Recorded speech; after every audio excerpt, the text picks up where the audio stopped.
Welcome back to my YouTube channel. आशा करूँ आपनालोक सकलोरे भाल। पुनरबार मोर यूट्यूब चैनेलলৈ आपनालोक सकलोके स्वागतम जनाइছোঁ আৰু আপোনালোকলৈ এটা নতুন ৰেচিপি ভিডিঅ' লৈ আহিছোঁ। যদিহে মোৰ ৰেচিপি ভিডিঅ'টো ভাল পায় লাইক কৰিব, কমেন্ট কৰিব, শেয়াৰ কৰিব আৰু যিসকল মোৰ চেনেলত নতুনকৈ আহিছে তেওঁলোকে সাবস্ক্ৰাইব কৰিবলৈ নাপাহৰিব।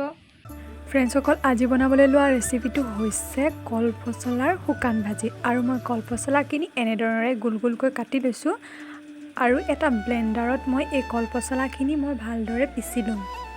আপোনালোকে এনেদৰে নিপিচিলেও হাতেৰে মিহি মিহিকৈ কুটি ল'ব পাৰে।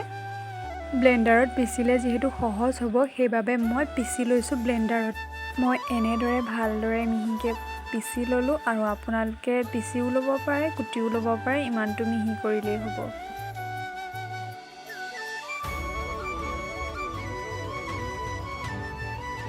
পচলা ভাজিটোৰ বাবে মই আলু সৰু সৰুকৈ কুটি লৈছোঁ, অকণমান নহৰু পেষ্ট লৈছোঁ আৰু পিঁয়াজ লৈছোঁ আৰু জলকীয়া এটা লৈছোঁ আৰু লৈছোঁ কলপচলা। প্ৰথমে মই মাছখিনিত হালধি আৰু নিমখ যোগ কৰি দিম আৰু মই ভালদৰে সানি ল'ম যাতে মাছখিনিৰ লগত হালধি আৰু নিমখখিনি মিশ্ৰণ হৈ যায় ভালদৰে। এতিয়া এখন কেৰাহীত মই তেলখিনি গৰম কৰি দুপিচ মাছৰ মাথা দি দিছোঁ। প্ৰথমে এইখিনি মই আধা ভাজি ল'ম। এয়া দেখিছে আধা ভজা হৈ গৈছে আৰু এইখিনি মই কাঢ়ি দিম। আধা ভাজি লোৱা মাছৰ তেলখিনি দি দিছোঁ মই পিঁয়াজ আৰু জলকীয়া, যিখিনি মই খুন্দি থৈছিলোঁ নহৰু সেইখিনিও যোগ কৰি দিছোঁ।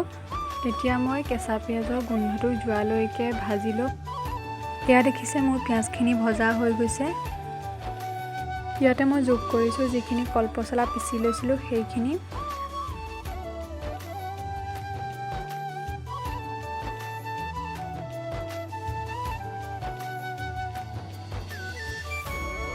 কলপচলাখিনি দিয়াৰ পাছত যিখিনি সৰু সৰুকৈ আলু কুটি থৈছিলোঁ সেইখিনি মই যোগ কৰিছোঁ। এইখিনি দিয়াৰ পাছতে মই অকণমান লৰাই দিম আৰু আধা ভাজি থোৱা মাছ দুপিচ দি দিম। মাছ দুপিচ দিয়াৰ পাছত মই যোগ কৰি দিম প্ৰয়োজন অনুসৰি হালধি আৰু সোৱাদ অনুসৰি নিমখ।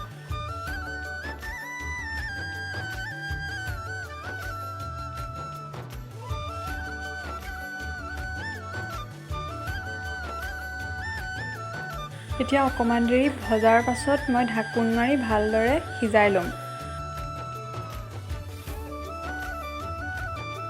ঢাকোন খোলাৰ পিছত আপোনালোকক এয়া দেখুৱাইছোঁ, চাওক এনেদৰে ঢাকোন মাৰি মাৰি ভালদৰে মই সিজাই ল'ম।